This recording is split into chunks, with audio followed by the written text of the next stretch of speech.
Hello, writers. Welcome back to Writers Workshop. So, yesterday you met with Miss Pham and you learned all about researching. Can you say that with me? Researching. And we got to take out a magnifying glass. Take out your magnifying glass.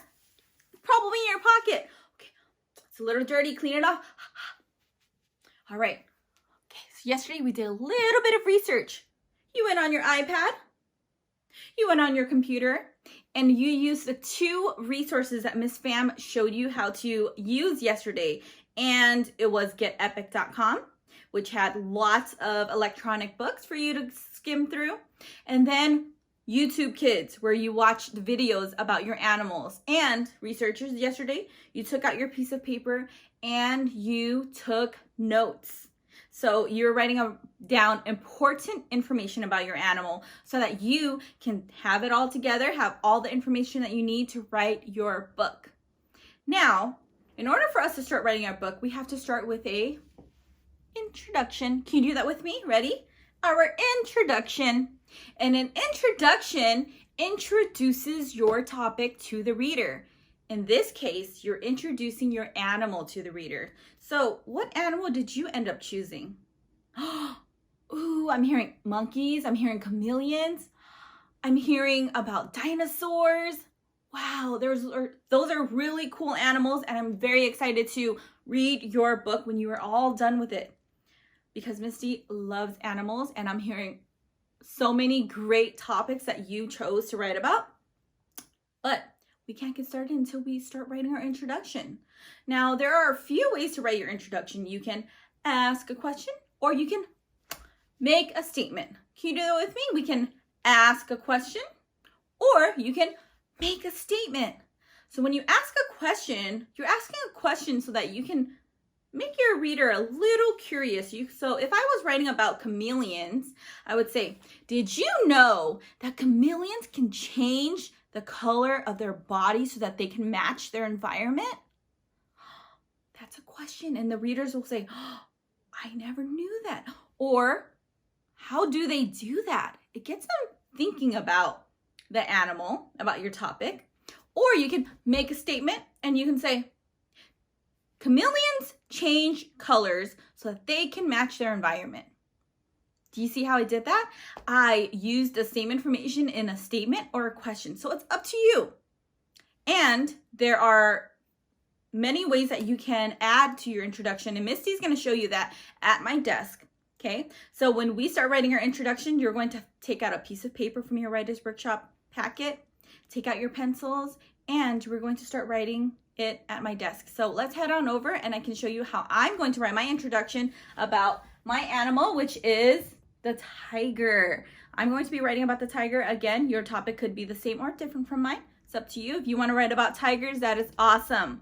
But let's go ahead and get started so that we don't waste any more time because we have lots of writing to do.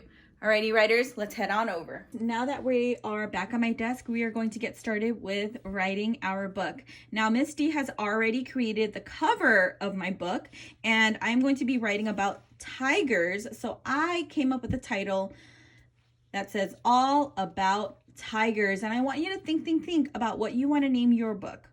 Okay. When you're thinking about the title of your book, you want to make sure that you are telling the readers what this book is going to be about. So when my reader looks at this book and they read the title, it says all about tigers, they know that they're going to be learning about the tiger.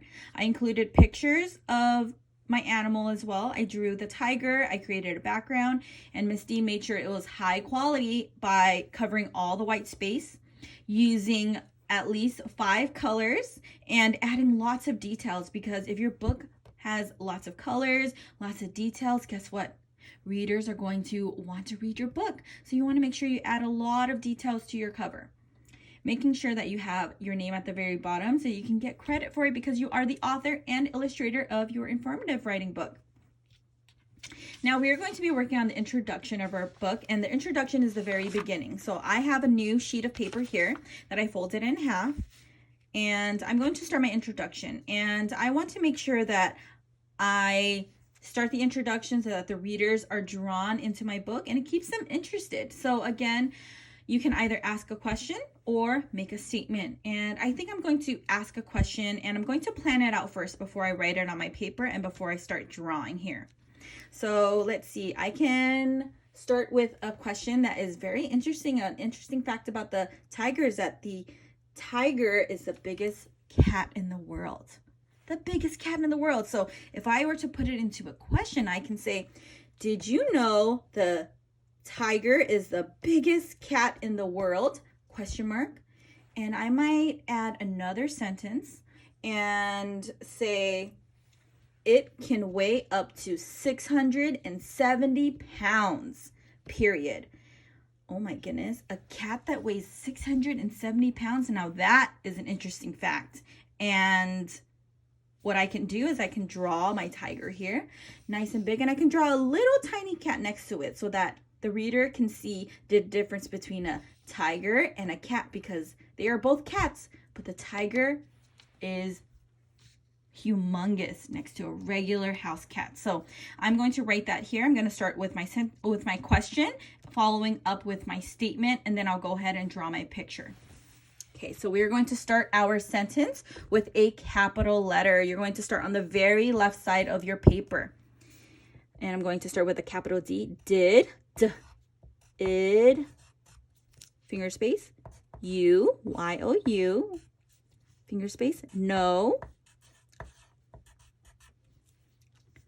that,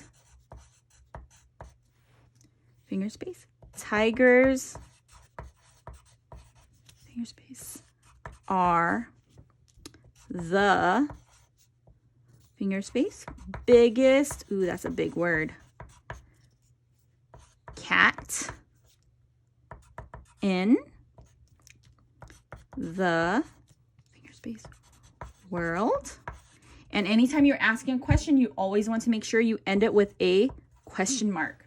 Okay, and now I'm going to add my statement here. So, did you know that tigers are the biggest cat in the world? Question mark. Finger space, they, capital letter, when you're starting a sentence, can, and, finger space, weigh, finger space, up, finger space, to 670, finger space, pounds, period. Okay, let's go ahead and read that one more time. We're going to proofread our writing. Did you know that tigers are the biggest cat in the world? They can weigh up to 670 pounds. Now, Miss D is going to sketch and draw her tiger here and a little cat here. Okay, so I have my tiger and my cat here, and what Miss D is going to do, I'm going to label my picture. So I'm going to draw a little line here, and I'm going to write tiger, and I'm going to label my cat. I'm going to put a line here and go at.